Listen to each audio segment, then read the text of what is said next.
ॐ श्री गुरवे नमः।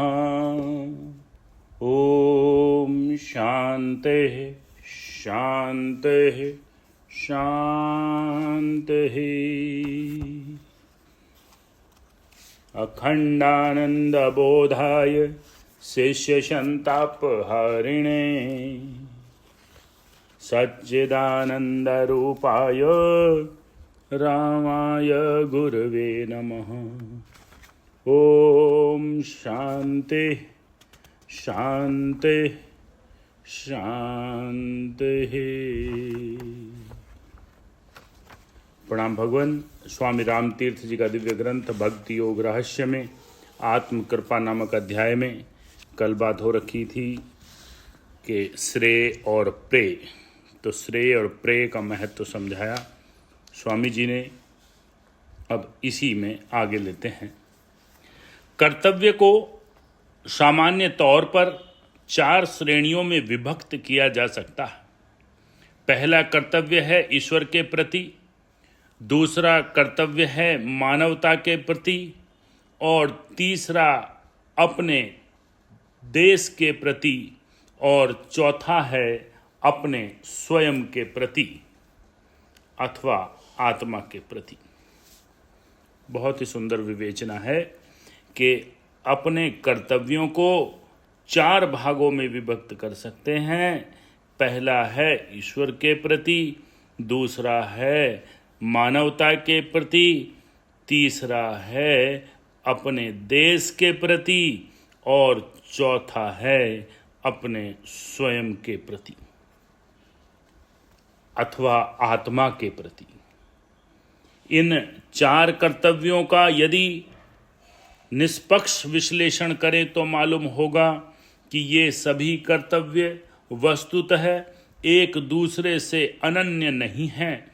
वस्तुतः कर्तव्य एक ही है, और वह क्या है? वह है अपनी सच्ची आत्मा के लिए कर्तव्य, उसको पहचानने और उसका साक्षात्कार करने का कर्तव्य। यदि आत्म साक्षात्कार हो जाए तो फिर भी कर्तव्य माने अपने आप सभी कर्तव्य पूरे हो जाते हैं। सभी कर्तव्यों को साकार कर लिया जाता है और किसी कर्तव्य पालन में कोई त्रुटि नहीं रहती, क्योंकि वहाँ तो कर्तव्यों की इतिश्री हो जाती है। इसी प्रकार कृपा भी 3 प्रकार की बताई गई है।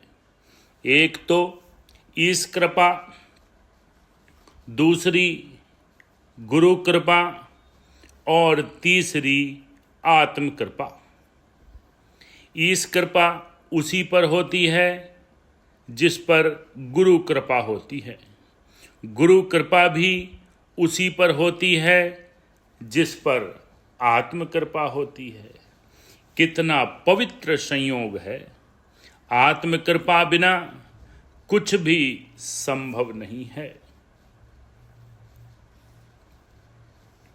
आत्म कृपा का तात्पर्य स्वावलंबन से, आत्मनिर्भरता से, इसमें सभी कुछ तो निहित है।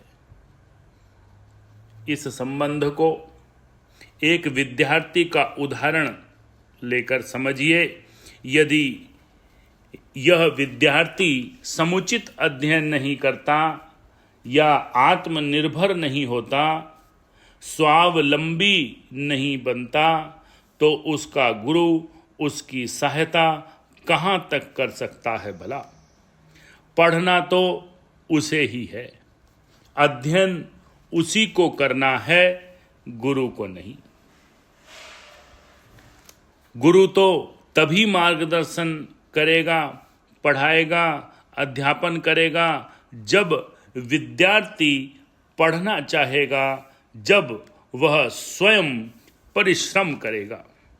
इसलिए गुरु अध्ययनशील, अच्छे गुण ग्राहक विद्यार्थियों पर कृपालु होते हैं। उनकी सहायता करते हैं। अंततः जो विद्यार्थी स्वावलंबी होते हैं और अध्ययन के कर्तव्य पालन में तल्लीन रहते हैं, उन पर स्वतः ही ईश कृपा भी बरसने लगती है और वे सफल होते हैं। इस प्रकार निष्कर्ष यही निकलता है कि आत्म सहायता, आत्म संयम, आत्म लगन ही सफलता की कुंजी है। बहुत सुंदर लाइन। आत्म सहायता, आत्म संयम, आत्म लगन ही सफलता की कुंजी है, या यूं कहें कि आत्मनिर्भरता मनुष्य का सर्वप्रथम कर्तव्य है। आत्मनिर्भरता के बिना न तो गुरु कृपा मिल सकती है और न ही ईश कृपा मिल सकती है। कहा भी गया है कि ईश्वर उसी की सहायता करता है जो स्वयं अपनी सहायता करता है। जो व्यक्ति आत्मनिर्भर या स्वावलंबी नहीं होता, वह देश की क्या सहायता कर सकता है भला? जिसने आत्म कल्याण नहीं किया हो, वह दूसरों का कल्याण क्या कर सकता है? जो स्वयं उन्नति नहीं कर सकता है, वह दूसरों की उन्नति कैसे कर सकेगा? जिसने स्वयं कोई शिक्षा, कोई कला, कोई विज्ञान न सीखा हो, क्या उसके लिए दूसरों को तत्संबंधी क्षेत्र में कुछ भी बताना संभव हो सकता है क्या? इसलिए स्वावलंबी बनना, स्वयं दीक्षित होना, स्वयं शिक्षा में पारंगत होना सबसे पहले आवश्यक है। तभी तुम देश का उद्धार करने में या दूसरों की सहायता करने में सक्षम हो सकोगे। तो आत्मनिर्भरता, आत्म सहायता, आत्म संयम, आत्म लगन, ये ही सफलता की कुंजी हैं ब्रह्म ज्ञान में, आत्मज्ञान में, आत्म साक्षात्कार। बहुत ही सुंदर आत्म कृपा का अध्याय। स्वामी राम को बारंबार नमन। ओम शांति शांति शांति।